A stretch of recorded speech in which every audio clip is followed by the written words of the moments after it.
할렐루야. 우리 좌우에 계신 분들하고 인사하겠습니다. 너무 잘 오셨습니다. 네, 감사합니다. 자, 오늘 또 사도행전 말씀 함께 보도록 하겠습니다. 자, 6장 8절서부터 우리가 살펴보게 될 텐데요. 우리가 6장 앞에 들어와서 예루살렘 성도들이 막 많아지는 가운데 여러 가지 행정적인 어려움들이 있어서 하나님께서 성령 충만하고 지혜가 충만하고 그리고 여러 사람들에게 칭찬받는 사람들을 세워서 자 이제 그 직분을 감당할 수 있도록 그래서 이제 집사가 7명이 세워지는 내용이 6장 1절서부터 이제 7절까지의 내용이었습니다. 자, 그런 가운데 자 이제 그 세워진 집사들 가운데 자 스데반이라고 하는 집사의 내용이 이제 나오게 되는데 우리 8절과 9절 말씀서부터 함께 읽어보도록 하겠습니다. 시작. 스데반이 은혜와 권능이 충만하여 큰 기사와 표적을 민간에 행하니 이른바 자유민들 즉 그레네인, 알렉산드리아인, 길리기아와 아시아에서 온 사람들의 회당에서 어떤 자들이 일어나 스데반과 더불어 논쟁할세. 예, 자 하나님께서 스데반에게 직분을 주시니까 또 그 직분을 통하여 그것도 감당해 낼 수 있는 또 능력도 허락하시는 것 같아요. 그래서 우리가 종종 교회에서 봉사나 일들을 좀 하다 보면 능력이 있어서 일을 하는 게 아니라 하나님 부르심에 응답하여 순종하니까 그 일을 감당해 낼 수 있도록 뭘 주시는 거예요? 능력을 주시는 것 같아요. 그래서 세상 사람들은 능력 있는 사람을 하나님께서 선택하시잖아요. 근데 오히려 교회 안에서 또 하나님의 일은 능력 있는 자를 선택하여 쓰시는 게 아니라 순종하는 사람에게 능력을 주셔서 그 일을 할 수 있도록 만들어 가신다라고 하는 것이죠. 그래서 능력이 먼저예요? 순종이 먼저예요? 순종이 먼저인 거예요. 그래서 스데반도 순종하면서 또 그 직분을 감당을 하니까 은혜를 주시고 또 권능을 주시는 가운데 스데반이 원래 이런 사람이 아니었어요. 뭐가 나타나요? 기사와 표적, 마치 사도들처럼 이런 일이 막 일어나게 됩니다. 자, 근데 이제 구절을 보니까 주변에 있는 많은 사람들과 더불어서 함께 만나게 되는데 구절 뒤에 부분에 보니까 어떤 내용이 나오느냐? 그 많은 사람들이 일어나서 스데반과 함께 뭐 했다? 논쟁했다라는 표현이 나오게 되죠. 이 논쟁이라고 하는 단어를 딱 보니까 무슨 생각이 드느냐면 누가 생각이 나냐면요, 바울 사도가 생각이 났어요. 왜냐하면 바울 사도도 선교를 하면서 가는 곳마다 사람들과 함께 뭐 했다 그랬어요? 논쟁했다 그랬어요. 그래서 이 스데반의 성격과 바울 사도의 성격하고 굉장히 비슷하다는 생각이 좀 들어집니다. 근데 의외로 베드로는 어디 가서 논쟁했다는 얘기가 별로 없어요. 이게 이제 성격의 차이인데 논쟁이나 이런 것들을 막 하면서 저돌적이고 또 공격적이고 이건 도전적인 이런 사람들은 뭐 하는 사람으로 하나님께서 사용하시냐면요, 이게 선교를 한다든지 복음이 한 번도 들어가지 봐보지 못한 그런 지역 가운데로 하나님께서 이렇게 이끌어 가시는 모습을 봅니다. 그리고 오히려 좀 논쟁이나 이런 것과는 좀 거리가 좀 멀고 좀 차분한 사람들이 있잖아요. 그러니까 베드로처럼 오히려 논쟁하는 어떤 그런 사람이 아닌 경우에는 이렇게 좀 어떻게 보면 그 성격들을 따라서 또 하나님께서 그 사역들을 또 이렇게 선택하셔서 사용하는 모습들을 좀 보게 되는 것 같아요. 자, 그래서 이제 스데반도 나중에 이제 나타나게 될 이제 베드로와 더불어 약간 이렇게 논쟁하고 이렇게 공격적인 이런 성품들을 좀 가지고 있었던 것 같아요. 자, 그런 가운데 자 스데반이 지혜와 성령으로 말함을 그들이 능히 당하지 못합니다. 자, 나가지 못해요. 자, 그랬더니 자 11절에 어떤 일이 일어났는지를 보세요. 다 같이 시작. 사람들을 맹수하여 말하게 하되 이 사람이 모세와 하나님을 모독하는 말을 하는 것을 우리가 들었노라 하게 하고. 예, 여러분들 전도를 하다 보면 우리가 전도에 대해서 부담스러워하는 이유들 가운데 하나가 뭐냐? 우리가 전도를 통하여서 어떤 누군가를 설득해야 한다라고 하는 부담들을 가지고 있기 때문에 전도를 좀 어려워하는 경우가 있어요. 그래서 제가 세가족 성경 공부 마지막 시간을 할 때 전도는 설득이에요, 설득이 아니에요? 설득이 아니라 그랬잖아요. 그냥 전도하는 거예요. 내가 경험한 하나님, 내가 만난 그 하나님을 그냥 전하면 되는 거예요. 굳이 설득하려 하지 마십시오. 그리고 행여나 논쟁할 일이 벌어지면요, 논쟁에 끼어들지 마세요. 내가 어떻게 보면 논리 정연하게 그 사람에 대하여, 그 사람의 반박에 대하여 좀 뭐랄까요, 조목조목 이야기해서 풀어준다라고 할지라도 여러분, 논쟁으로 인하여 이겨서 그 사람이 구원받는 경우는 거의 없어요. 무슨 얘기인지 아시겠죠? 그래서 이게 전도하다 보면 이건 왜 그러냐, 저건 왜 그러냐라고 막 이게 믿으려고 물어보는 게 아니라 그냥 공격하기 위해서 물어보는 사람들의 대답을 다 해주지 말라 그랬어요. 오히려 시간 낭비예요. 왜냐하면 그걸 다 풀어준다라고 해도 그들은 설득되지 않습니다. 자, 오늘 말씀도 마찬가지예요. 어떻게 보면 누구도 이 스데반의 논리에 이길 수 있는 사람이 없었대요. 그러면 이 사람이 말하는 게 맞구나, 내가 믿어야 되겠구나 라고 생각한 게 아니라 뭐라고 그랬어요? 이길 수가 없으니까 무슨 방법을 택했느냐? 사람들을 돈을 주고 사서 이 스데반을 죽이려고 하는 나쁜 계획을 세웠다는 거죠. 그래서 여러분, 전도는 우리가 논리적으로 설득해서 될 일이 아니라 논쟁에서 이긴다고 될 일이 아니다는 거죠. 그냥 전하고 시비를 걸어오면 그냥 뭐 하면 돼요? 그냥 피하면 돼요. 여러분, 굳이 우리가 설득한다고 해서 넘어올 일이 아니라는 거예요. 예를 들어서 예수님께서 그 당시 예수님께서 사역하실 당시에도 마찬가지였죠.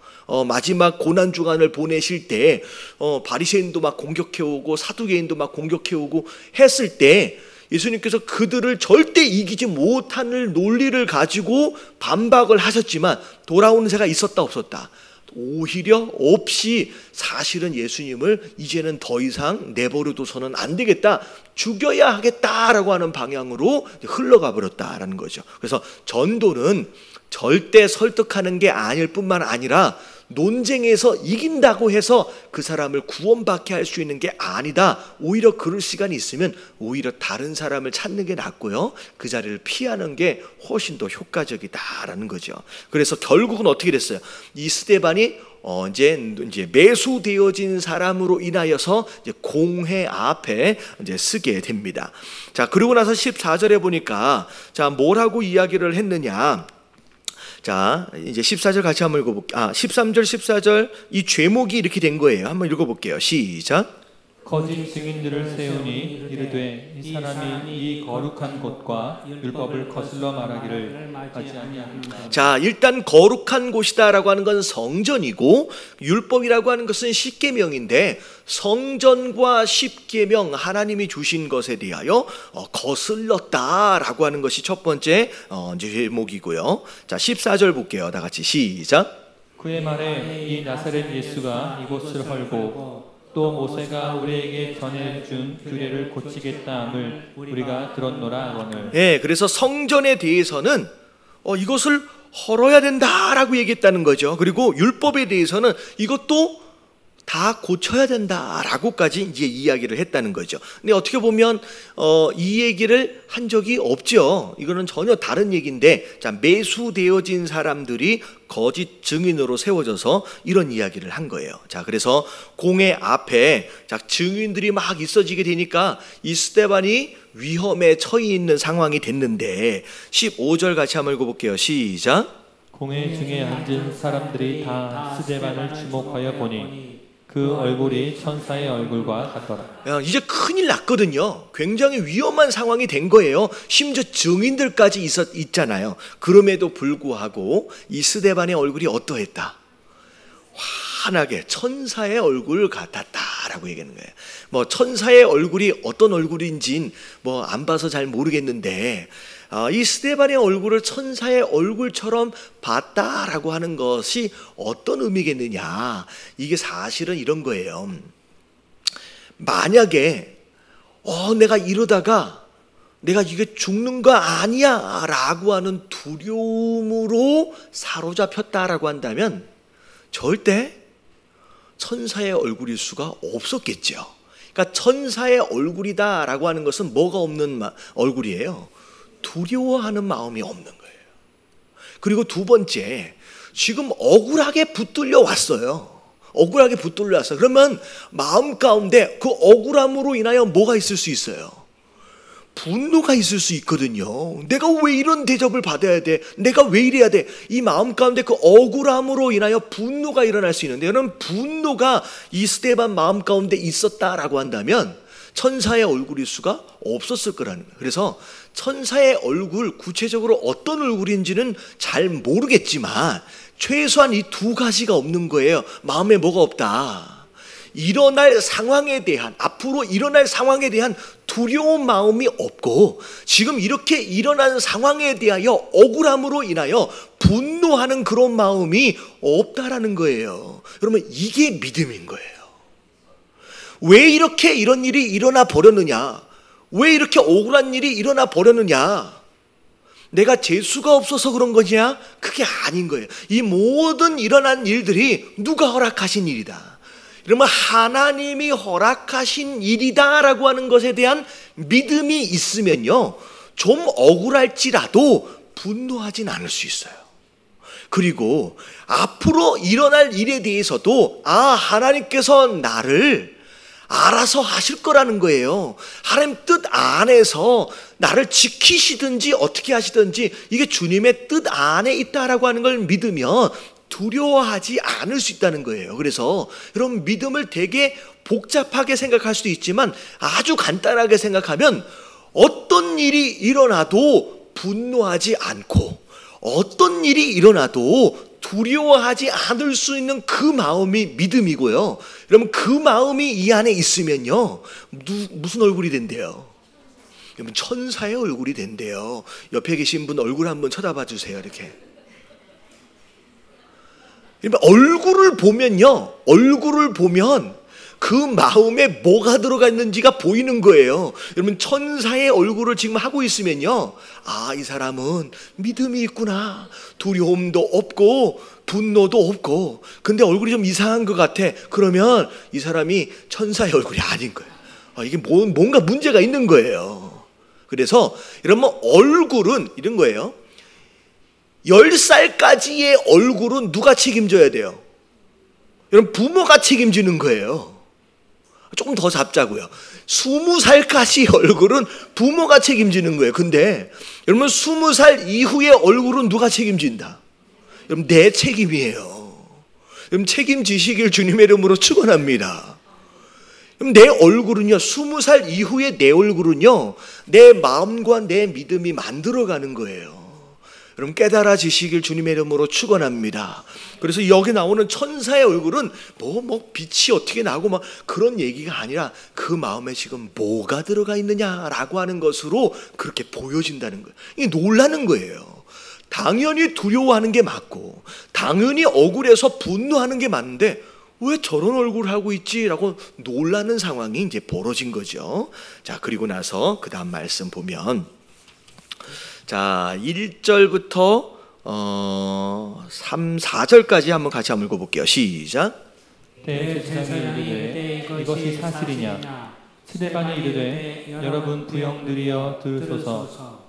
우리 조상 아브라함이 하란에 있기 전 메소포타미아에 있을 때에 영광의 하나님이 그에게 보여 이르시되 내 고향과 친척을 떠나 내가 내게 보일 땅으로 가라 하시니, 아브라함이 갈대아 사람의 땅을 떠나 하란에 거하다가 그의 아버지가 죽음에 하나님이 그를 거기서 너희 지금 사는 이 땅으로 옮기셨느니라. 자, 이 모습을 보면 참 예수님의 모습하고 한 비슷하다는 생각이 좀 들어집니다. 그 예수님도 누구예요? 총독 빌라도 앞에 섰을 때 저들이 말하는 게 사실이냐라고 물어봤을 때 예수님이 본인이 억울하고 본인이 살기 위해서 변론하지 않으셨어요. 그 예수님이 하셨던 게 뭐냐면 본인이 말씀하고자 하시는 그냥 말씀만 빌라도에게 말하셨거든요. 이 상황을 내가 벗어나야 되겠다. 내가 살아야 할 텐데 변론하지 않으셨어요. 근데 이 스데반도 지금 대제사장이 물어보잖아요. 이게 사실이냐? 그럼 변론하라는 얘기인데 변론하지 않고 본인이 하고 싶은 이야기를 그냥 하는 거예요. 이런 내용들을 보면 참 이 스데반이 성격은 약간 독특한 면이 좀 있어요. 그럼에도 불구하고 참 예수님을 닮아가려고 애를 쓰는 모습들을 보게 됩니다. 자, 그러면서 12절에 부형들이여 라고 이야기를 하면서 무슨 얘기를 하느냐, 아브라함 이야기서부터를 시작하는 거예요. 사실 아브라함 이야기서부터 시작하는 이유가 궁극적으로 누굴 얘기하고 싶은 거예요? 예수님을 얘기하고 싶은 거예요. 예수님이 누구냐라고 하는 것을 이야기하기 위해서, 자, 어디서부터 얘기하느냐? 이 제사장들이나 바리새인들, 이 공회에 있는 모든 사람들이 다 알 수 있고 공감할 수 있는 그 아브라함 이야기서부터를 이제 시작을 합니다. 결국은 예수님은 이 아브라함과 함께 하나님이 하셨던 그 언약의 열매로 오신 분이 바로 예수님이라는 거죠. 그래서 이제 이 스데반이 이제 뭐에 대해서 이야기를 하느냐, 아브라함이 어떻게 이제 믿음의 조상이 되어져 갔느냐라고 하는 거에 대한 설명들이 쭉 나오게 됩니다. 3절서부터로 보니까 아브라함은 어디에 살고 있었어요? 갈대아라고 하는 지방에 살고 있었대요.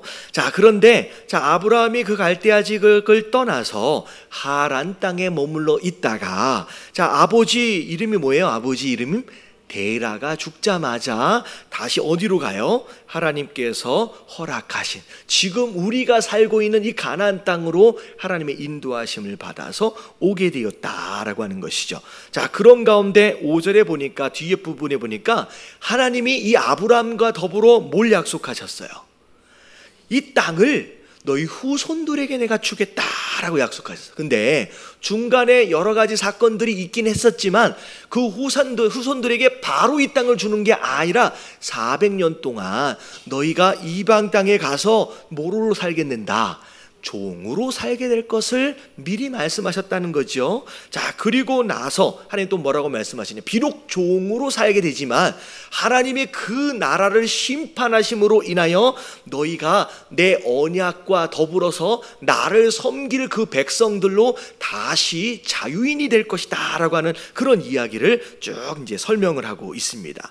자, 그런 가운데 요셉이 어쩌다가 이제 애굽에 들어가게 팔려가게 되고, 그리고 요셉이 통치자가 되게 되고, 그리고 나중에 흉년이 들어서 야곱과 그의 형제들이 전부 다 애굽에 이민해서 들어오는 내용들까지를 쭉 설명하고 있는 내용이 이제 16절까지의 내용이에요. 결국 이 16절까지의 내용은 뭘 얘기하시냐, 어쩌다가 우리의 민족들이 그렇게 사라져 온 게 아니라 하나님의 계획하심과 아브라함과 더불어 하신 그 약속들이 하나하나 이루어져 가고 있던 것이 우리 조상들의 역사다라고 지금 설명해 가고 있는 것이죠. 자, 그런 가운데 17절 다 같이 한번 읽어볼게요. 시작.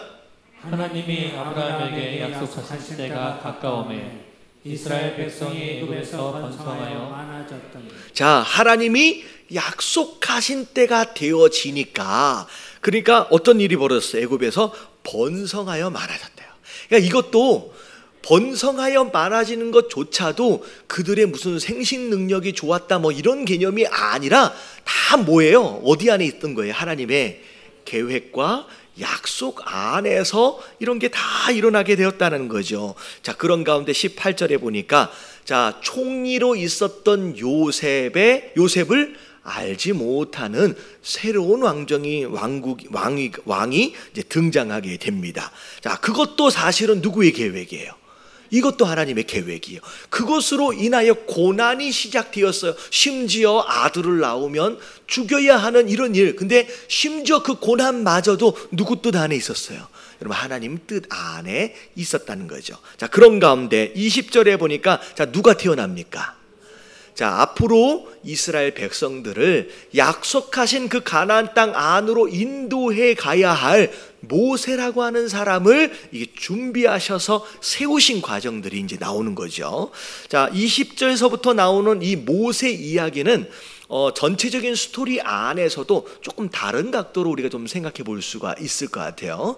특별히 하나님께 쓰임받는 모세, 이 모세가 어떻게 쓰임받았느냐라고 하는 것들을 우리가 좀 볼 필요가 있는데, 자, 히브리 사람의 아들로 태어났지만, 자, 어디서 자랐어요? 왕궁에서 공주의 아들로 이제 자라게 됩니다. 자, 그런데 그 공주의 아들로 자라게 되면서 22절을 볼게요. 다 같이 시작.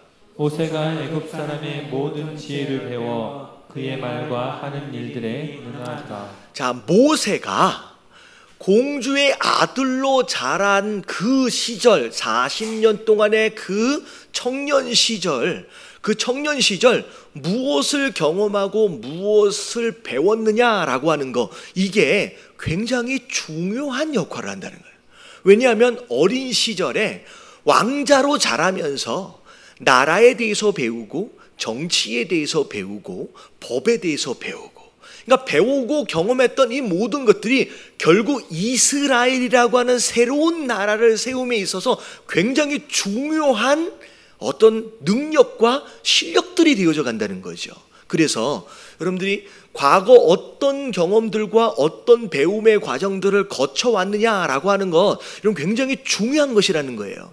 그 어느 것 하나도 버릴 게 없다라는 거죠. 그래서 지금 여러분들이 배우고 경험하고 있는 이 모든 과정들을 앞으로 하나님께서 나를 사용하시기 위해서 허락하시는 어떤 그런 경험과 그런 능력들이다라고 생각하며 준비해 갈 필요가 있다는 거죠. 그래서 모세의 어린 시절의 경험을 하나님께서 이제 하나씩 준비해 가시면서 이렇게 이끌어 가고 계시는 모습들을 보게 됩니다. 그러고 나서 23절을 보니까, 자, 다 같이 한번 읽어볼게요. 시작. 나이가 30이 되매 그 형제 이스라엘 자손 돌볼 생각이 나더니. 자, 무슨 마음이 들었어요? 이스라엘 자손을 돌볼 생각을 했다는 거죠. 자기는 왕자로 살면서 사실 부족한 게 별로 없어요. 그냥 그대로 살면 되거든요. 근데 그 마음 가운데 어떤 마음이 있었다? 그래도 내 민족을 돌아보려고 하는, 심지어 나중에는 애굽 사람을 죽이는 이런 일, 이거 굉장히 위험한 일이거든요. 그런 일까지도 감수해내면서 내 민족을 위해서 내가 무엇을 할 수 있을까라고 하는 그런 마음을 가졌다는 거예요. 자, 여기서 보면 우리가 하나님 앞에 쓰임을 받는 사람들의 어떤 그런 조건들을 우리가 좀 살펴볼 수 있을 것 같아요. 첫 번째는 뭘 얘기했느냐? 경험과 학습을 통하여 능력을 갖추어 가는 거예요. 이게 능력을 갖춘다라고 하는 것은 집에 기둥들을 세우고 벽을 세우는 작업이다라고 생각하시면 될 것 같아요. 이 능력을 갖춘다는 건.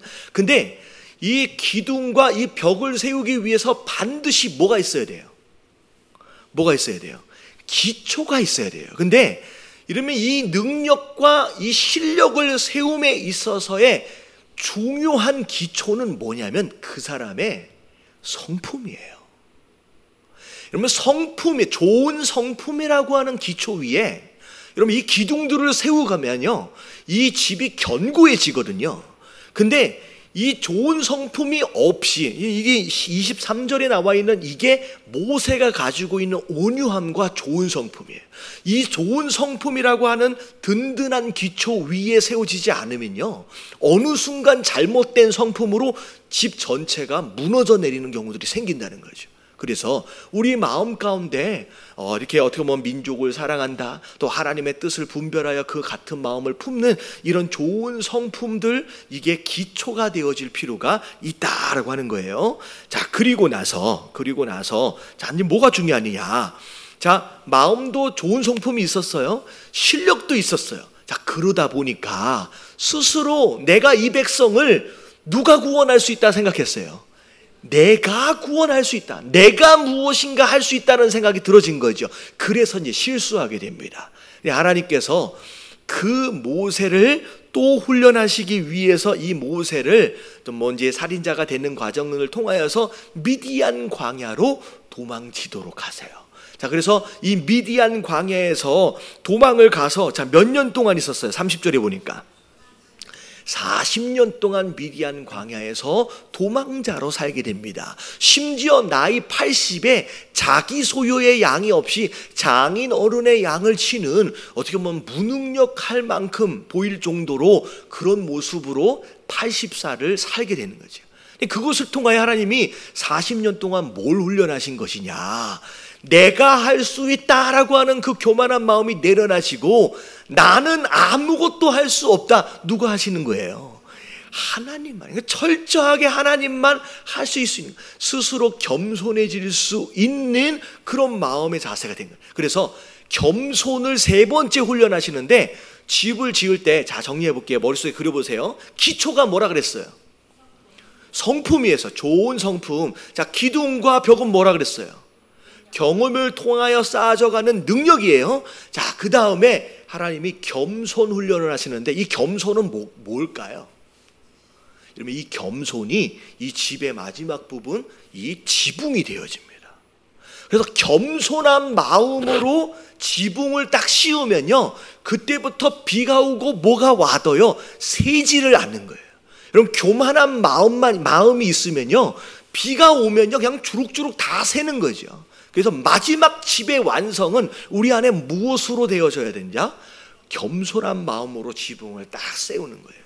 자, 그리고 나서, 자, 준비가 됐어요. 자, 광야에서 이 모세가 하나님을 딱 만났는데, 가시떨기 나무에서 만나잖아요. 그때 하나님이 모세에게, 자, 뭐 하라고 말씀하셨어요? 이 땅은 거룩한 땅이다. 네 신을 벗으라. 여러분, 이 신을 벗으라라고 하는 얘기는 뭐 하라는 얘기예요? 네, 지금 이 땅이 거룩한 땅이기 때문에 너도 거룩하란 얘기예요. 지금까지 땅을 밟고 살아왔잖아요. 그동안 살아오면서 묻었던 그 먼지 더미들을 다 털어버리고, 내가 거룩하다. 그래, 나와 함께 어떤 자가 되어라? 거룩한. 그래서 이 마지막 네 번째가 거룩함인데, 이 거룩함은 뭘 의미하느냐? 기초를 잘 닦고 기둥과 벽을 잘 세우고 뚜껑을 덮었잖아요. 여러분, 이 집에 사람이 살려면 이 집을 뭐 해야 돼요? 여러분, 청소해야 돼요. 여러분, 이게 신을 벗는 작업이에요.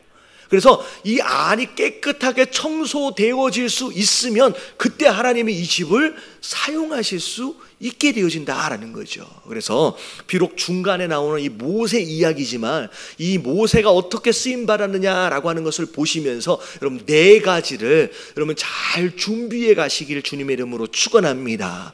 그래서 특별히 교회에서 리더로 세워지고 직분자로 세워지길 원하신다라고 한다면 여러분, 이 네 가지가 준비되어져야 돼요.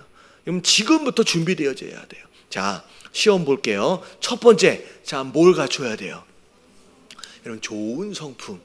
이렇게 크게 얘기 좀 해주세요. 자, 무슨 성품? 좋은 성품. 자, 그 좋은 성품 위에 뭘 세워야 돼요?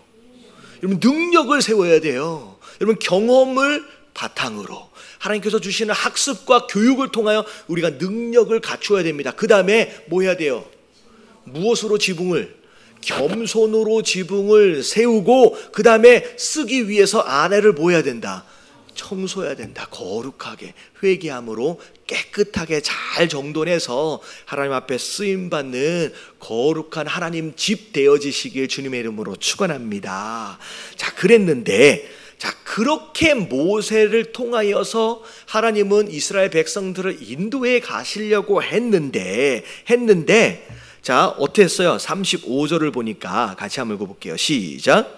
그들의 말이 누가 너를 관리와 재판장으로 세웠느냐 하며 거절하던 그 모세를 하나님은 가시 떨기 가운데서 보이던 천사의 손으로 관리와 속량하는 자로서 보내셨으니. 자, 중간에 보니까 그렇게 모세를 세워 가시면서 이스라엘 백성들을 구원하시려 하는데, 이스라엘 백성들은 그 모세를 뭐 했다? 거절했다라는 거죠. 알아보지 못했어요. 자, 그런 가운데 36절서부터를 보니까, 자, 40년 동안 그 이스라엘 백성들을 위한 또 다른 훈련이 이제 시작이 되어집니다. 자, 그게 이제 37절, 38절에 나오는데, 자, 같이 한번 읽어볼게요. 다 같이 시작. 이스라엘 자손에 대하여 하나님이 너희 형제 가운데서 나와 같은 선지자를 세우리라 하던 자가 곧 이 모세라.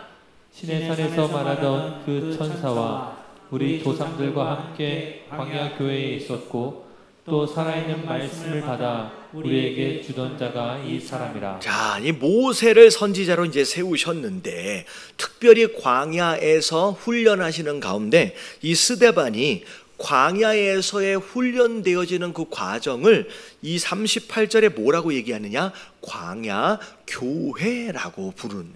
여러분, 이 단어가 굉장히 신학적으로 굉장히 의미 있는 단어예요. 표현이에요. 자, 왜냐하면 광야에서 40년 동안 훈련받는 그게 곧 뭐랑 비슷한 거예요? 오늘날 이 땅에서 성도가 교회 안에서 신앙생활을 하는 것하고 너무 똑같다는 거죠. 자, 뭐가 똑같냐? 자, 보세요. 이스라엘 백성들은 광야가 집이 아니에요. 궁극적으로 이스라엘 백성들이 가야 할 곳은 광야가 아니라 어디예요? 가나안 땅이에요.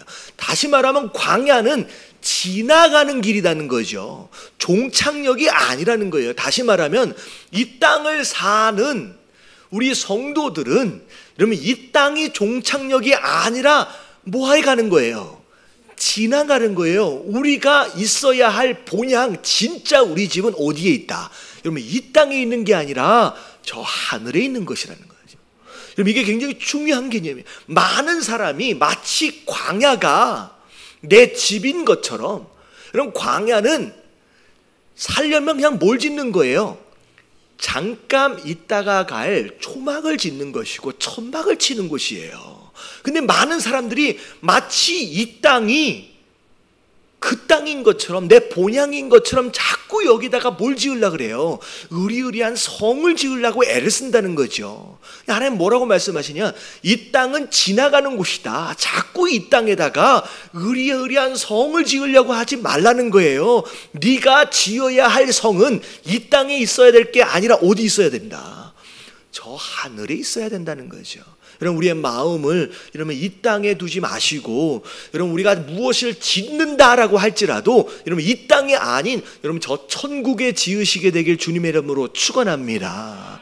이 땅 그냥 지나가는 거예요. 그래서 잘 생각해 보세요. 우리가 여행을 가서 호텔에 잠깐 머물러 있는데, 아니 커튼 색깔이 마음에 안 들어. 그러면 커튼을 내 돈 들여서 바꾸는 사람이 있어요, 없어요? 없어요. 침대가 좀 불편해. 이 침대에서 못 자겠네. 전화해가지고 침대 하나를 새로 사는 사람이 어디 있냐는 거예요. 그냥 거기는 불편해도 그냥 뭐만 하면 돼요. 그날 밤만 잠깐 자면 되는 거예요. 근데 많은 사람들이 잠깐 지나갈 그것을 자꾸 투자하고 바꾸려고 애쓴다는 거예요. 여러분, 투자할 곳은 이 땅이 아니다라는 거 여러분 깨달아지시길 주님의 이름으로 축원합니다. 그리고 진짜 우리가 머물러야 할 그 본향을 위해서 이 광야는 뭐 하는 기간이에요? 훈련받는 기간이에요. 우리가 준비되어지는 기간이에요. 40년 동안 광야에서 이스라엘 백성들이 꾸준히 훈련받고 연단받았던 것처럼 우리도 이 땅에서는 훈련받고 연단을 받아간다는 거죠. 특별히 가장 중요한 훈련이 뭐냐? 가장 중요한 훈련이 뭐예요? 광야에서 제일 중요한 훈련이 뭐였어요? 불기둥과 구름기둥이 있으면 움직이면 가고 멈춰서면 함께 멈춰설 줄 아는 거. 여러분, 이게 이스라엘 백성들이 했던 가장 중요한 훈련이었어요. 거기서 이방 사람들이 쳐들어온다고 해가지고 미리 전쟁 훈련을 한 적이 한 번도 없어요. 자, 생각해 보세요. 광야에서 이스라엘 백성들이 무기를 만들고 군사훈련을 한 흔적이 한 군데도 없어요. 이스라엘 백성들은 그냥 뭐만 했어요? 불기둥, 구름기둥을 따라서 줄지어서 가는 그것만 훈련했어요. 나중에 누가 쳐들어와가지고 막 싸워야 할 무기는 오히려 만든 무기가 아니라 전쟁에 이기고 나서 두고 도망간 그 남이 만든 그 무기 들고서 나중에 싸웠지요. 자기가 만든 무기로 싸운 적이 없어요, 이스라엘 백성들. 그래서 결국은 우리가 이 땅을 살아가면서 가장 중요한 훈련이 뭐냐? 전쟁 훈련하라는 게 아니에요. 지금 하나님께서 어디를 향하여 가고 계시는지에 주목하고 그것을 따라 순종하는 것, 이게 가장 중요한 훈련인 줄로 믿습니다. 이게 광야 교회다라고 이야기하고 있는 그 단어 안에서 우리가 알 수 있는 굉장히 중요한 개념입니다. 자, 그런데 딱 어떻게 했어요? 39절을 보니까 그렇게 모세를 세우셨는데, 자, 39절 시작. 우리 조상들이 모세에게 복종하지 아니하고자 하여 거절하여 그 마음이 도리어 애굽으로 향하여. 예, 하나님은 약속의 땅을 두고서 그렇게 인도에 가시려고 애를 쓰시고 또 모세를 통하여 그렇게 하고 계시는데 이 이스라엘 백성들의 마음은 다른 곳에 있는 거예요. 내가 왜 모세 말을 듣느냐? 거절하는 거죠. 그리고 심지어 어디로 가고 싶다. 여기 힘들다는 거예요. 다시 애굽으로 돌아가자는 거예요. 이게 이스라엘 백성들의 마음이었어요. 심지어 40절서부터 쭉 나오는 내용들을 보니까 잠깐 모세가 없다고 이방에서 섬겼던 것처럼 우상 만들어 놓고 금송아지 만들어 놓고 섬기고, 심지어 42절에 보니까 하늘의 군대라고 나와 있잖아요. 그럼 영어를 보면 해와 달과 별이에요. 이방 사람들처럼 해를 섬기고 달을 섬기고 별을 섬기는 그런 우상 숭배에 빠지는 그런 모습들을 이스라엘 백성들이 보였다는 거예요. 하나님이 아니다, 네가 섬길 대상은 그런 해나 달과 별이 아니다, 금송아지가 아니다, 누구만 섬겨야 된다, 나 하나님만 섬겨야 된다라고 해서 44절에 보니까 장막, 언약궤와 더불어서 예배하는 장소를 하나님께서 만들어 주셨다라고 하는 거죠. 근데 나중에 쭉 보니까 그 집을 만들어 두셨음에도 불구하고 이스라엘 백성들은 온전히 하나님을 예배하지 못했어요. 계속 그 가나안 땅에 살았었던 그 민족들의 우상들, 그 신들을 계속 숭배하고 어긋나는 길로 갔었다라는 거죠. 그래서 결국 51절에 보면 이 스데반 집사의 이스라엘 역사에 대한 마지막 정리가 뭐라고 되어지는지 한번 볼게요. 자, 51절 시작. 목이 곧고 마음과 귀에 할례를 받지 못한 사람들아, 너희도 너희 조상과 같이 항상 성령을 거스르는도다. 네, 지금 어떻게 보면 스데반 집사를 심지어 돈을 주고 매수한 증인까지 앞세워가지고 지금 끌어온 너희들이 지금 어떤 사람이다? 목이 곧은 교만한 사람이라는 거예요. 그리고 마음과 귀에 할례를 받지만 아무리 얘기해도 듣지 못하고 아무리 얘기해도 마음을 열지 못하는 그런 자 아니냐. 근데 그게 누굴 닮아서 그렇다. 지금까지 아브라함 때부터 이야기한 것처럼 끝까지 거부하고 끝까지 어긋난 길로 갔던 너희 조상들을 꼭 닮아가지고 항상 성령을 거스르는도다라고 얘기하는 거예요. 이게 어떻게 보면 굉장히 맞는 얘기죠. 그리고 나서 심지어 52절, 심지어 수천 년 동안 지나오면서 선지자들을 하나님 보내실 때마다 온전히 내버려둔 선지자가 없었어요. 선지자들마다 박해하고 죽이고, 심지어 예수님이 오셨는데, 그리스도가 오셨는데 그분마저도 어떻게 했다는 거예요? 너희가 너희들 손으로 직접 죽인 게 아니야, 너희는 뭐다? 살인자다라고까지 얘기를 해버립니다. 자, 그리고 53절 다 같이 시작. 너희는 천사가 전한 율법을 받고도 지키지 아니하였도다. 예, 율법을 받았지만 지켰느냐? 그것조차도 지키지 못한 자들이다라고 얘기해요. 자, 여기서 이제 스데반 집사의 설교가 이제 마무리가 된 거예요. 자, 근데 이제 문제가 뭐냐면 다 이야기가 다 맞는 이야기인데, 자, 우리가 이제 여기서 비교할 수 있는 또 다른 설교의 모델이 있어요. 자, 스데반 집사가 설교하기 전에 저 앞에 부분에 보면 성령 충만한 가운데 베드로가 설교하는 내용이 나옵니다. 오히려 베드로는 스데반 집사가 이렇게 설명한 것만큼 굉장히 자세하게 설교하지 않았어요. 근데 베드로의 설교를 들었던 수많은 무리들은 뭐라고 반응했느냐? 그러면 우리가 어떻게 해야 합니까? 너희가 회개하면 된다라고 이야기하는 것으로 인하여 베드로의 설교를 듣고 나서 첫 번째 설교로 몇 명이 돌아와요?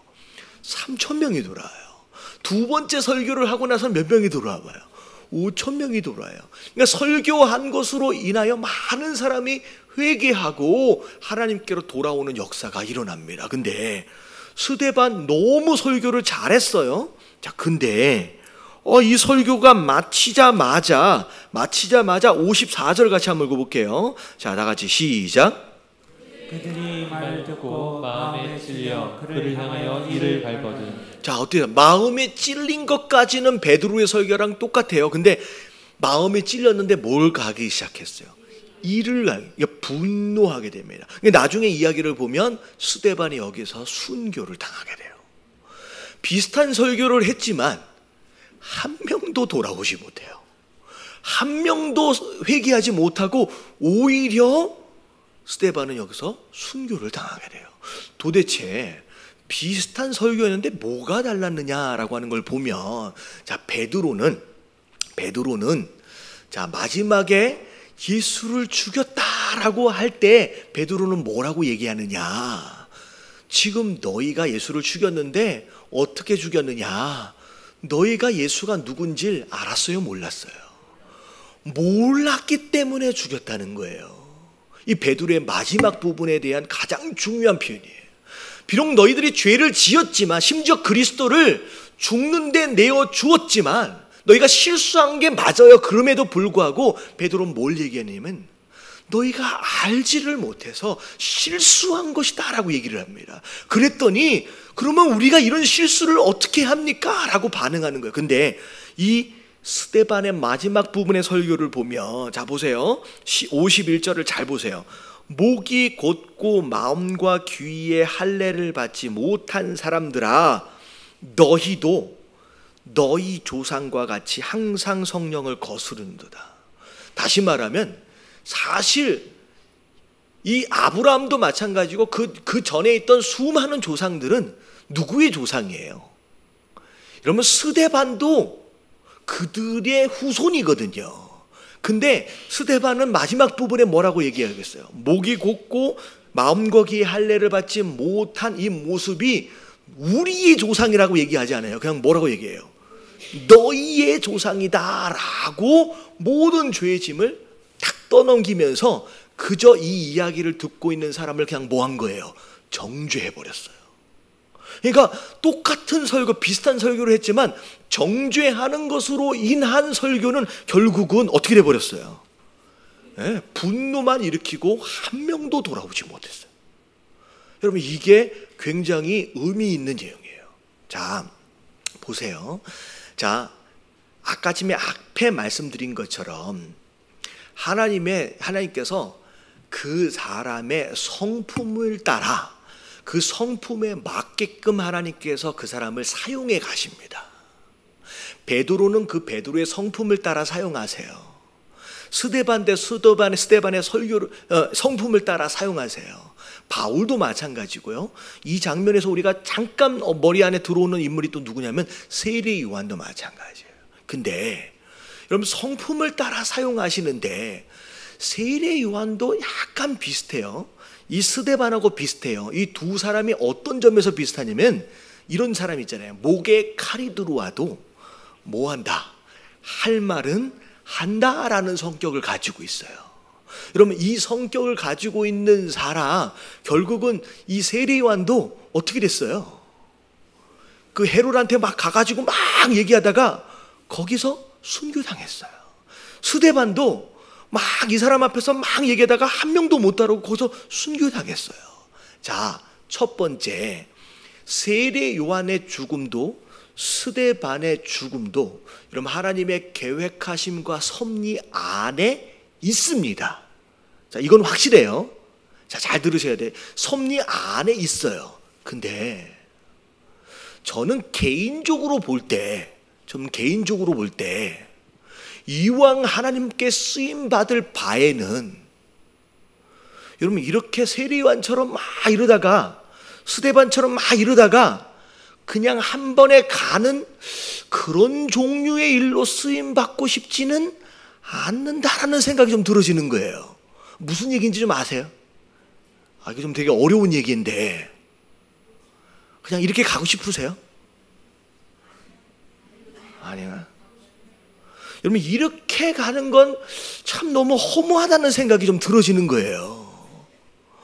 여러분, 이왕에 할 수만 있다라고 한다면, 여러분, 우리 이렇게 조금 모난 성격들이 좀 있는 분들이 있잖아요. 이건 좀 잘 다듬어서 오랫동안 좀 끝까지 쓰임받는 저와 여러분들 되시길 주님의 이름으로 축원합니다.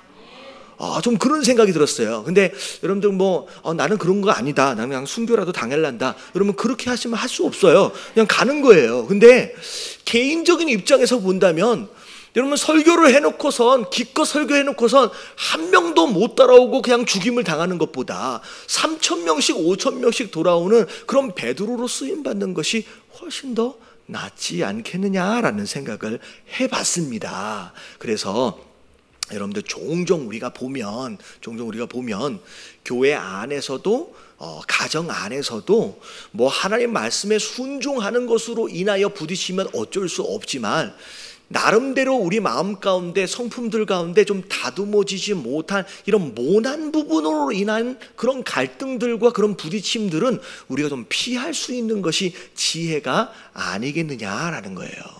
그래서 바울 사도도 사역의 여정들을 보면 굉장히 힘든 여정들을 가요. 물론 바울이 짊어지고 가야 할 십자가였지만 이 스데반하고 되게 비슷해. 가는 곳마다 논쟁했잖아요. 그러니까 성격을 따라서 그렇게 험한 사명의 길을 갈 수도 있고요. 우리가 조금만 다듬으면요, 조금 괜찮은, 이게 이런 해석이 가능한지 모르겠지만 그런 것 같아요. 여러분 적당히 좀 이해하시면 좋을 것 같아요. 할렐루야. 예.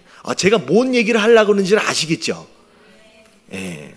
아마 이 부분을 이렇게 해석하는 경우를 아마 한 번도 보신 적이 없을 것 같아요. 근데 제가 묵상하다 보니까 이 스데반이 너무 안타까운 거예요. 그러니까 누구도 그 논쟁에 이길 수 있는 사람이 없었어요. 굉장히 똑똑한 사람인데 제대로 뭘 해보지도 못하고 한 번에 순교하는 이 모습을 보면서 좀 안타깝다라는 생각을 해보게 됐습니다. 자, 그런 가운데 이제 무슨 일이 벌어졌느냐? 이제 분노하는 분위기가 막 조성이 됐어요. 자, 그런데 이제 55절에 보니까 스데반이 한번 읽어볼게요. 시작. 스데반이 성령 충만하여 하늘을 우러러 주목하여 하나님의 영광과 및 예수께서 하나님 우편에 서신 것을 보고. 예. 자, 이게 위험한 상황이 됐는데 지금 분위기가 확 이상해지잖아요. 자, 그랬는데 스데반이 하늘을 보니까 하나님이 예수님께서 하나님 우편에 서신 것을 눈으로 경험하게 됩니다. 자, 그리고 나서 말하되 하늘이 열리고 인자가 하나님 우편에 서 있는 것을 내가 본다라고 얘기를 하니까 그것마저도 듣고 싶지가 않은 거예요. 그래서 큰 소리로 귀를 맑고서 이제는 스데반이 이야기하는 것, 말하는 것을 허용하지 않아요. 그래도 끌고 나가서 어떻게 해버려요? 그냥 돌로 쳐서 이제 죽임을 당하게 되는 일들이 벌어집니다. 자, 그랬을 때 58절에 보니까 돌로 칠 때 이제 증인들이 이제 옷을 벗어서 누구 앞에 뒀어요? 이게 왜냐하면 이스라엘의 옷은 이게 통으로 짜져가지고 너풀너풀 거려요. 그래서 막 돌로 치려고 하면 이게 너풀너풀 거리는 것 때문에 불편하니까 이 겉옷을 벗어놓고 이렇게 던졌었던 것 같아요. 그래서 겉옷을 벗었는데 그걸 사울이라고 하는 사람 앞에다가 이게 모아놨다는 거죠. 그래서 이 분위기상 볼 때 사울은 바리새인들 가운데 약간 행동 대장처럼의 어떤 그런 역할을 이제 했던 것으로 이제 추정이 되어집니다. 자, 그런 가운데 59절에 보니까 돌로 맞고 있는 상황 가운데서 이 스데반이 뭐라고 얘기하느냐? 주 예수여 내 영혼을 받으시옵소서라고 얘기하고 있어요. 자, 누가 한 이야기랑 되게 비슷해요. 예수님께서 십자가에 못 박혀 돌아가실 때의 모습하고 굉장히 비슷합니다. 그리고 심지어 60절에 보니까 무릎을 꿇고서 또 뭐라고 기도해요? 이 죄를 그들에게 돌리지 마옵소서. 자, 이게 또 누가 하신 얘기예요? 예수님께서 저들이 알지 못해서 지금 이렇게 죄를 짓습니다 라고 했던 그 예수님의 표현하고 굉장히 이제 비슷합니다. 그리고서 이런 내용들을 보면 그럼 이제 순교 당하는 그런 모습 처음부터 끝까지 이렇게 보면 물론 논쟁하고 좀 강직한 어떤 그런 날카로운 부분들이 없지 않아 있지만 그럼에도 불구하고 누구를 자꾸 닮아가려고 하는 노력들이 보이냐면 예수님을 닮아가려고 하는 그런 노력들이 많이 보이게 됩니다. 자, 그리고 나서 1절 마지막 한번 볼게요. 다 같이 시작. 사울은 그가 죽임 당함을 마땅히 여기더라. 그날에 예루살렘에 있는 교회에 큰 박해가 있어 사도 외에는 다 유대와 사마리아 모든 땅으로 흩어지니라. 자, 사울이 옷을 맡아줬던 사울이 죽임을 당하고 있는 스데반을 향하여 당연한 것이다 라고 생각했어요. 자, 왜 당연한 것이라고 생각했어요? 뭐가 하나님의 뜻인지를 모르니까 라는 거죠. 여러분, 이 신약 성경에 등장하고 있는 이 사울은 굉장히 열심히 있는 사람입니다. 나중에 바울이 되고 나서의 모습을 보면 야, 정말로 열심이다 라고 느낄 수 있는 만한 사람이에요. 원래 열심히 있는 사람이에요. 근데 사울이 바울이 되고 예수님을 만나고 나서의 열심은 하나님의 나라를 세우는데 굉장히 중요한 역할들을 감당을 해요. 근데 예수님을 만나지 못하고 하나님의 뜻이 뭔지를 모를 때의 열심은 오히려 뭐가 돼버리는 거예요? 하나님을 대적하고 예수 그리스도를 거역하는, 오히려 하나님의 나라를 오히려 무너뜨리는 일에 쓰임을 받는 상황이 벌어진다는 거예요. 심지어 예수님 만나기 바로 직전에 다메섹으로 올라갈 때 뭐하러 올라가요? 교회 예수 믿는 사람들을 핍박하려고 올라가는 어마어마한 열심. 그래서 우리가 이 대목을 보면서 어쩔 수 없이 한 번쯤을 생각해야 될 내용이 뭐냐? 방향과 속도에 대한 내용이에요. 열심을 내는 게 너무 중요합니다. 근데 열심을 내기 전에 반드시 무엇을 먼저 분별할 줄 알아야 돼요. 여러분, 하나님의 뜻이 무엇이냐라고 하는 것을 분별할 줄 알아야 돼요. 그게 분별이 되지 않으면 오히려 내가 열심을 낸 것만큼 교회에게 해로움을 지고요, 오히려 하나님 나라를 좀 대적하는 일에 쓰임받을 수 있다라고 하는 거예요. 여러분, 이걸 분별하시게 되길 주님의 이름으로 축원합니다. 그래서 방향과 속도, 이게 항상 분별되어질, 그래서 기도해야 돼요. 무엇인가가 내가 이게 옳은 것 같다라고 주장하기 전에 그것에 대하여 분별하기 위하여 오히려 훨씬 더 많은 시간들을 기도하시게 되길 주님의 이름으로 축원합니다. 자, 그런 가운데 스데반의 순교로 인하여 스데반만 죽은 게 아니에요. 자, 무슨 일이 벌어져요? 예루살렘 교회에 어마어마한 박해가 시작이 돼요. 근데 이 장면만 보면, 이 내용만 보면 괜히 스데반이 이상한 짓 해가지고 예루살렘 교회가 완전히 박살이 나거든요. 근데 그렇게 생각할 수 있지만 사실 이 모든 것들이 하나님의 계획하심과 뜻이 이루어지는 과정이었다는 거예요. 왜냐하면 잘 생각해 보세요. 이 사도행전의 전체적인 요약 구절이 뭐라고 말씀을 드렸냐면 1장 8절이라고 얘기했어요. 전체적인 요약 구절이 내용이 뭐예요? 성령을 받으면 권능을 받게 될 텐데, 권능이 임하면 뭐라 그랬어요?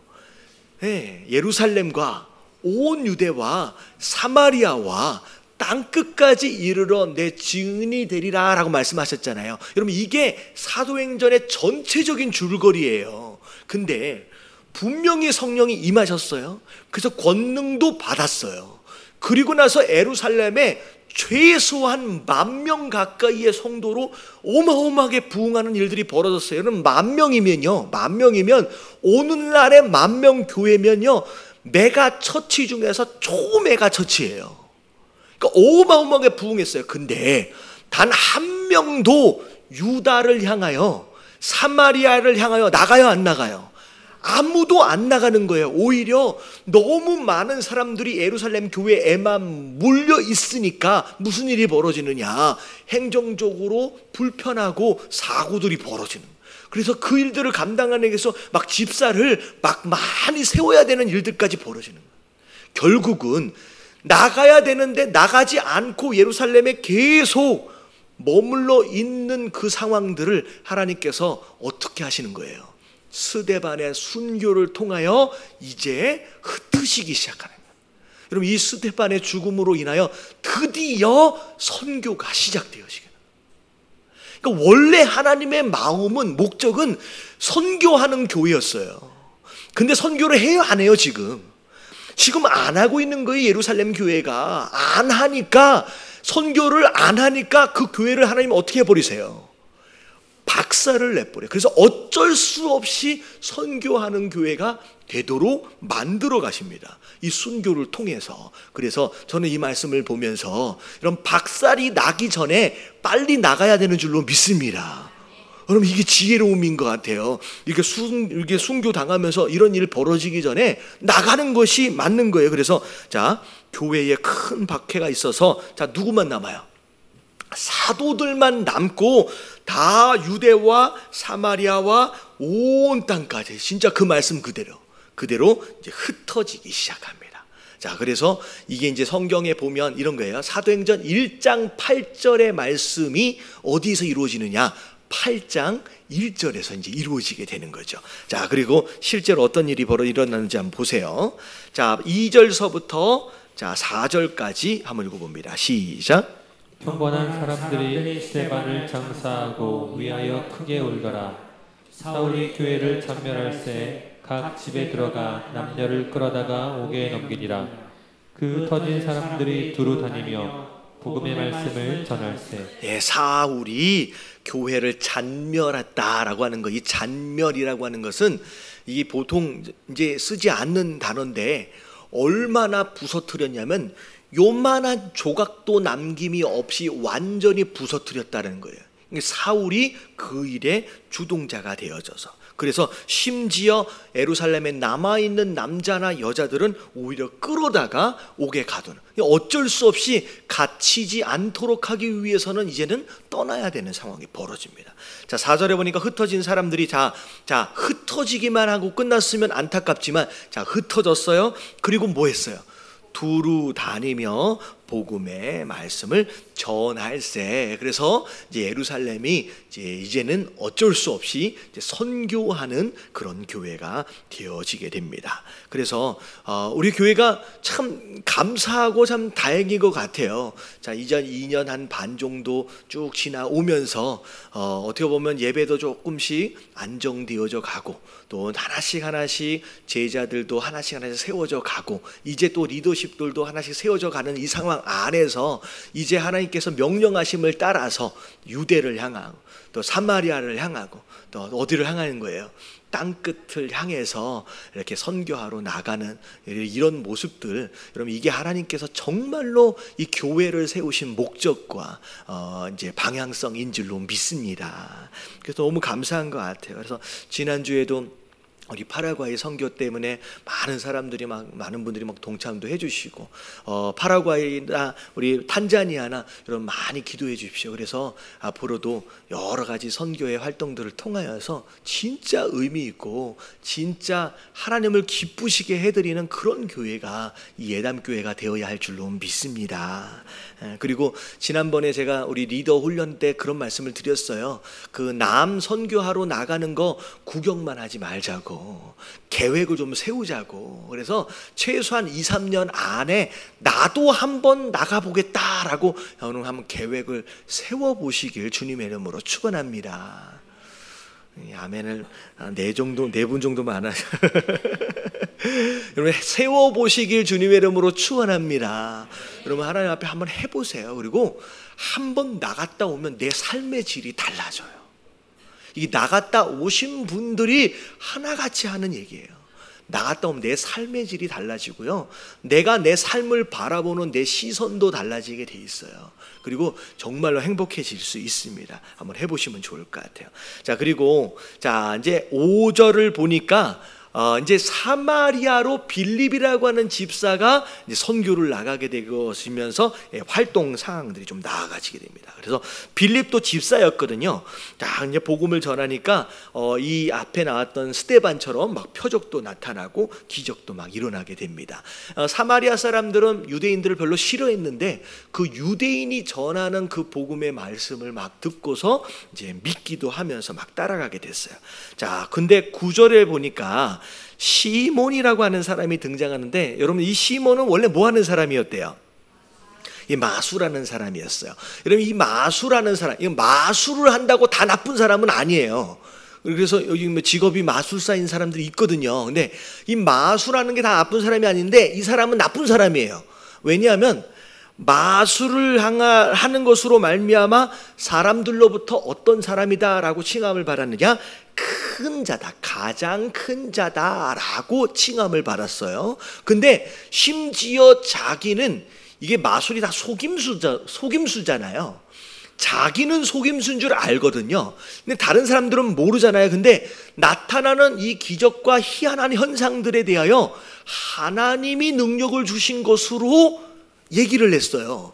그러면 여러분, 이게 정직한 사람이다라고 한다면 이걸 받으면 안 되거든요. 근데 스스로 자기한테 나타나는 능력이 누가 주신 것이다, 하나님의 주신 것이다 라고 하는 것으로 사람들에게 속이고 다녔다라고 하는 거죠. 이게 기본적으로 약간 질이 안 좋은 사람이었어요. 자, 근데 이 사람조차도 빌립이 막 전도하고 막 표적과 기적들이 나타나니까 너무 신기해가지고 어떻게 했느냐. 자, 13절 같이 한번 읽어볼게요. 시작.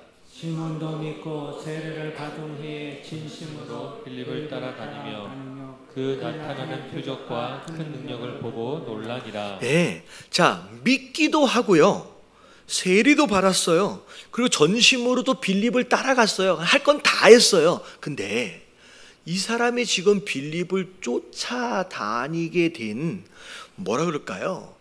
의도가 무엇이었느냐, 뭘 지금 쫓았느냐라고 하는 걸 보면 그 나타나는 표적과 큰 능력을 쫓아다닌 거예요.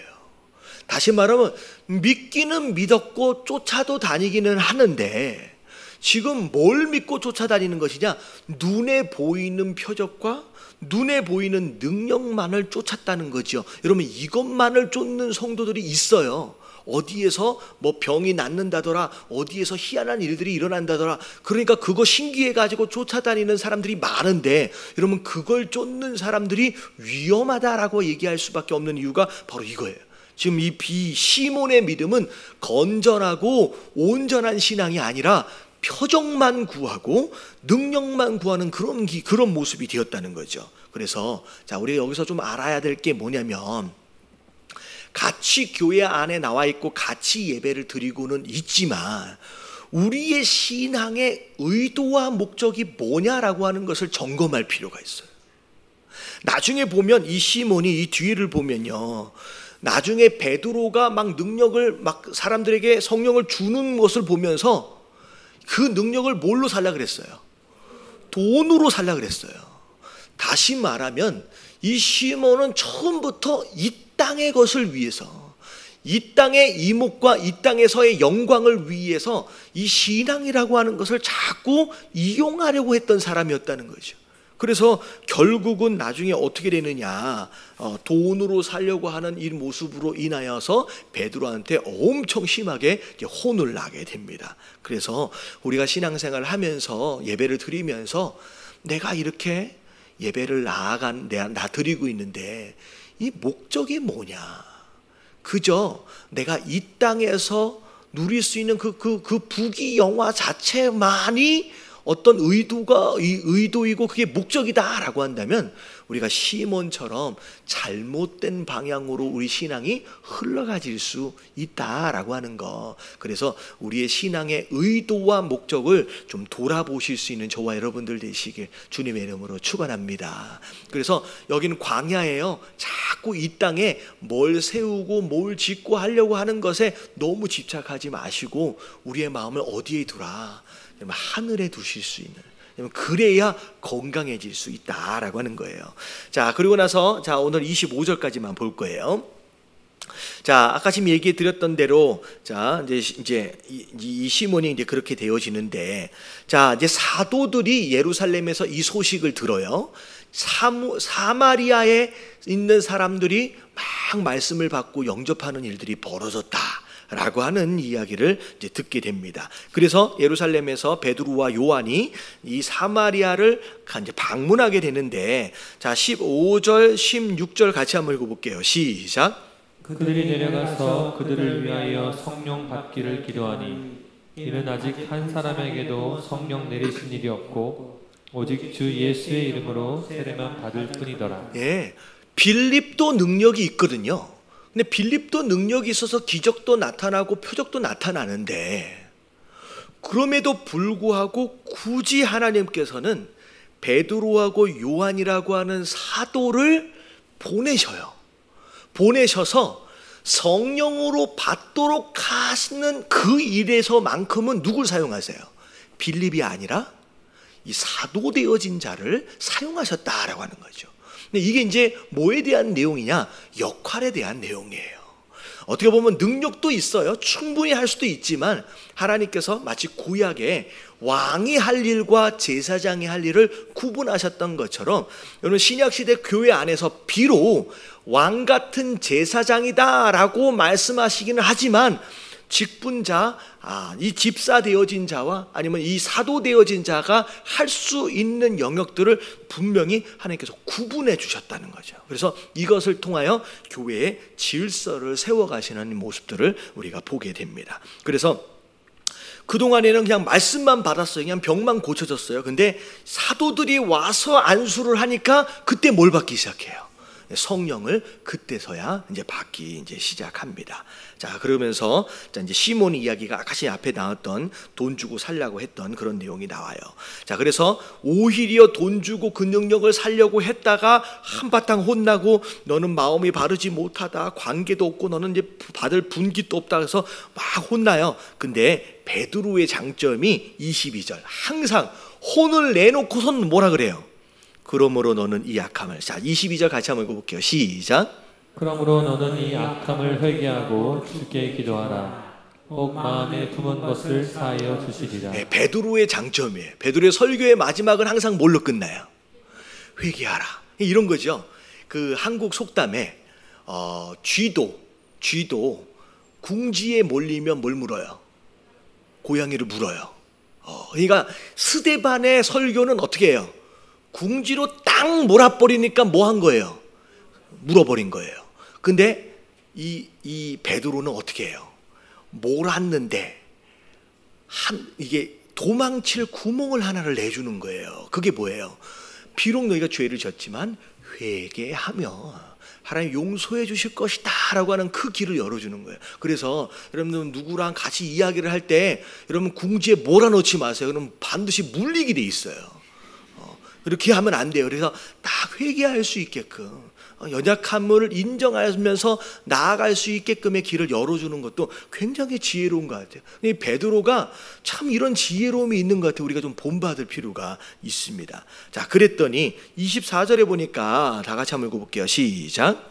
시몬이 대답하여 이르되 나를 위하여 주께 기도하여 말한 것이 하나도 내게 임하지 않게 하소서 하니라. 네, 시몬이 회개하는 모습으로 좀 나아가는 것 같습니다. 근데 이 내용을 보면 이게 이제 진정한 회개다라고 이야기하기에는 조금 어설프지만 그래도 나름대로 좀 나를 위해서 기도해달라고 이제 부탁을 하긴 합니다. 어떻게 보면 진짜 회개되어지려면 자기의 죄를 인정하고 돌이키는 그런 내용들이 좀 있으면 훨씬 더 좋지 않았을까. 만약에 단순히 내게 임할 저주만 피할 수 있게끔 해주세요 라고 하는 것은 조금 부족한 회개가 아니었을까라는 그런 생각을 좀 해보게 되죠. 그래서 어쨌든 시몬이 이제 그렇게 해가지고 안타까운 상황이 벌어진 거예요. 자, 이렇게 되면서 이제 하나님께서 사도들과 더불어 그리고 또 세워진 또 7 집사와 더불어서 이제 본격적으로 예루살렘을 벗어나서 사마리아와 땅끝까지 이르러서 이 아프리카 지역에도 이제 복음이 증거되는 일들이 이제 벌어져요. 자, 그리고 나서 진짜 땅끝을 전하기 위해서 이제 누가 이제 등장을 하게 됐냐면 사울이었던 자가 예수님을 만나고 바울 되어져서 진짜 땅끝까지 복음을 증거하게 되는 일들이 이제 일어나게 됩니다. 그래서 오늘 말씀을 통하여서 제가 지난주에 잠깐 말씀드렸던 것처럼 교회가 하나님이 교회를 왜 세우셨느냐라고 하는 거예요. 무슨 목적을 위하여 세워졌느냐. 이런 많은 교회들이 유람선이 되어져 가요. 유람선과 방주의 차이가, 유람선과 구조선의 차이가 뭔지 좀 아시겠죠? 유람선이 되어져 가요. 누구만 좋은 거예요? 우리만 좋은 거예요. 더 좋은 시설에서, 더 편한 시스템 안에서 더 편하게 신앙생활. 이게 유람선이거든요. 우리끼리 들어와서 배에 탄 사람 우리끼리만 좋자라고 이야기하고 있는 그 모습들로 가고 있는 것이 많은 교회들의 모습이에요. 하나님은 교회를 유람선으로 세우신 게 아니에요. 무엇으로 세우셨어요? 영혼을 구원하도록 방주로 세우신 것이고 구조선으로 세웠다는 거죠. 조금 비록 부족하고 불편한 부분이 있다라고 할지라도 그럼 오히려 그것으로 인하여 영혼을 한 사람이라도 더 구원해낼 수 있다라고 한다면 여러분 그게 교회의 바른 모습이고 건강한 모습이라는 거예요. 그래서 여러분 예담교회가 하나님 유람섬처럼 우리끼리 편하고 즐거운 하나님 그런 공간이 되지 않게 하시고 그런 모임이 되지 않게 하시고 한 영혼이라도 주변에서 정말 땅끝까지 해서 그 영혼을 구해낼 수 있는 구조선 되어지는 그런 교회가 될 수 있도록 해달라고 우리 같이 기도하며 나가길 원합니다. 우리 찬양팀 잠깐 나오시면 우리 같이 함께 좀 기도하며 나아가도록 하겠습니다.